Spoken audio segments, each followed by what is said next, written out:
Hey, hey, madam.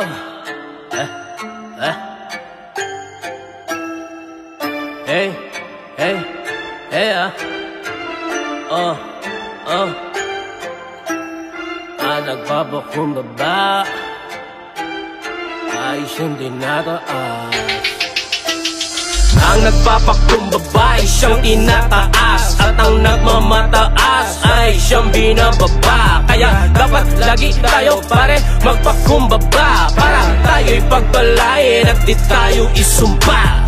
Dito sa Pinas ang kayabangan, kasiyahan, flex ng kotse, flex ng gold, flex ng pera, pasikatan, paramihan ng babae, paguluhan pa ng buhay, parang bugin na tuy lang. The more stress, the more tagumpay, yan ang mindset nila. Lalo na mga vlogger na toxic, puro talk shit, mga plastic, pasikat sa sokmed, stupid, mga buisit, fake pag-arte, fake pagtulong, mga peke sa social media, parang Donny Fowler lang. Siraan parang pamilya, hambog dito, hambog doon, sinamba na ang datong nila mo ng kabubuhan, mala utak rin doon, at panay pakipag-away sa taong walang malay, masabi lang na mahusay sa ibang buhay nakabantay. Yan ang kanilang estilo ng inyong idolo, maging kanser ng lipunan, yan ang kanyang titulo. Walang ibang ginawa kundi sirain ang kapwa, dyan siya sumasaya kapag iba'y lubog sa lupa.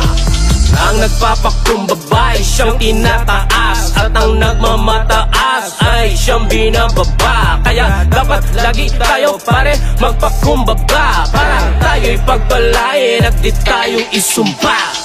Ang nagpapakumbaba ay siyang tinataas, at ang nagmamataas ay siyang binababa. Kaya dapat lagi tayo pare magpakumbaba, para tayo'y pagpalain at di tayo isumpa. Huwag kang matakot, tapihin, lahat sila ay harapin, dahil tao din sila na ang utot mabantot din. Tama din na ipamukha mo ang mga katotohanan, kapag ikaw ay mayabang, masama ang patuturuhan. Kapag nagtanim ka ng masama, aani ka ng masama. Kapag nagtanim ka ng mabuti, aani ka ng mabuti. Yan ang tandaan mo pare, itanim mo sa iyong kukote. Hindi lahat ng mga Diyos pala simba kalooban ay maputi. Yung iba'y nakadiyamante, nakasuot pa ng ginto, mabango ang postura pero bulok naman ang pagkatao.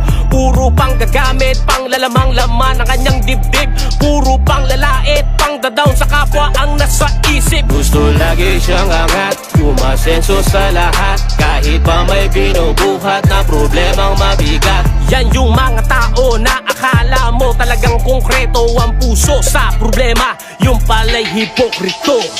Ang nagpapakumbaba ay siyang tinataas, at ang nagmamataas ay siyang binababa. Kaya dapat lagi tayo pare magpakumbaba, para tayo'y pagpalain at di tayo isumpa.